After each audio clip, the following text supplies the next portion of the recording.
Amigos del Ministerio de Café con Fe, continuando con el estudio del Evangelio de Mateo, hoy vamos a seguir con este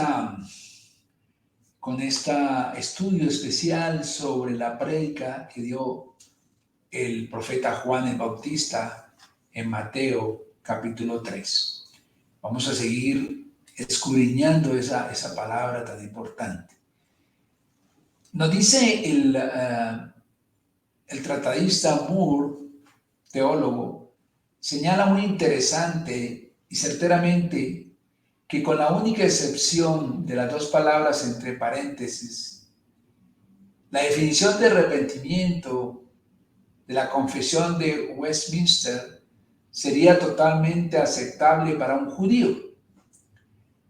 ¿En qué? El arrepentimiento para vida es una gracia salvadora por la cual el pecador, movido por un sincero sentimiento de pecado y aprehensión de la misericordia de Dios en Cristo, se vuelve de veras con dolor y aborrecimiento de su pecado, se vuelve de él a Dios con pleno propósito y esfuerzo de nueva obediencia.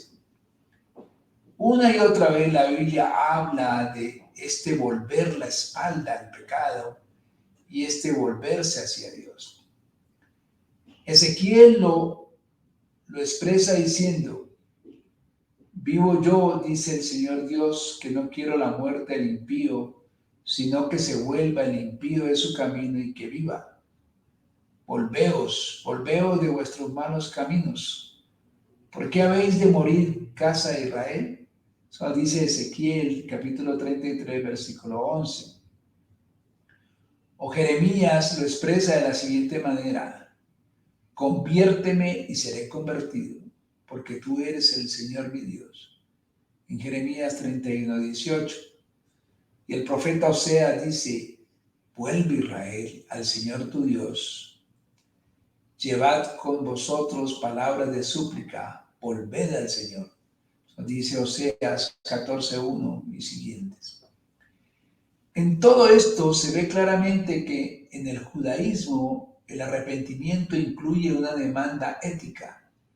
Es un volverse del mal hacia Dios, con un cambio correspondiente de conducta. Juan estaba claramente enmarcado en la tradición de su pueblo cuando demandaba que sus oyentes produjeran frutos dignos del arrepentimiento. Hay una hermosa oración que se da en las sinagogas que dice: haznos volver, oh Padre, a tu ley, acércanos, oh Rey, a tu servicio, devuélvenos a tu presencia en perfecto arrepentimiento. Bendito seas tú, oh Señor, que te deleitas en el arrepentimiento. Hermanos, pero ese arrepentimiento había de mostrarse en un verdadero cambio de vida.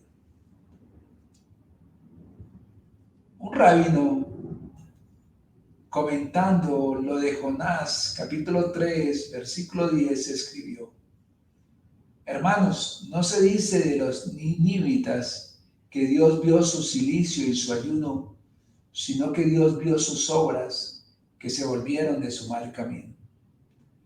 Los rabinos decían: no seáis como los necios que cuando pecan ofrecen un sacrificio, pero no se arrepienten.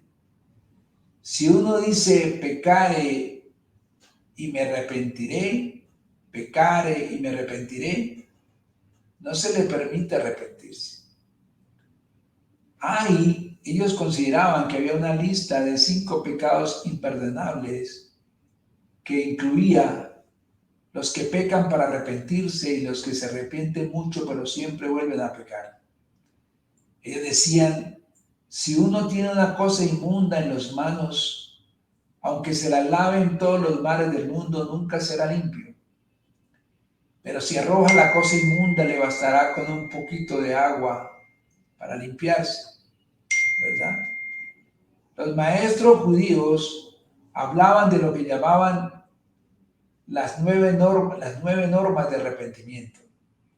Las 9 cosas necesarias para que un arrepentimiento lo sea de verdad.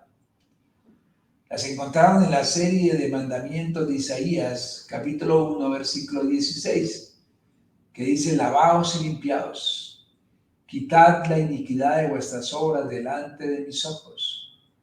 Dejad de hacer lo malo, aprender a hacer el bien, buscad el derecho, socorred al agraviado, haced justicia al huérfano, amparad a la viuda.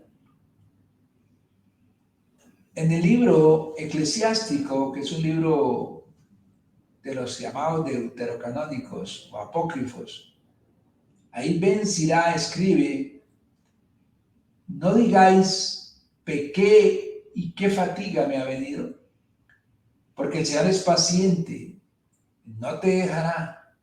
Del perdón del pecado no te asegures del todo, para añadir pecados a pecados. Y no digas, grande es su misericordia, Él me perdonará la multitud de mis pecados, porque así la ira como la misericordia vendrá de Él apresuradamente, y su enojo descansará sobre los pecadores.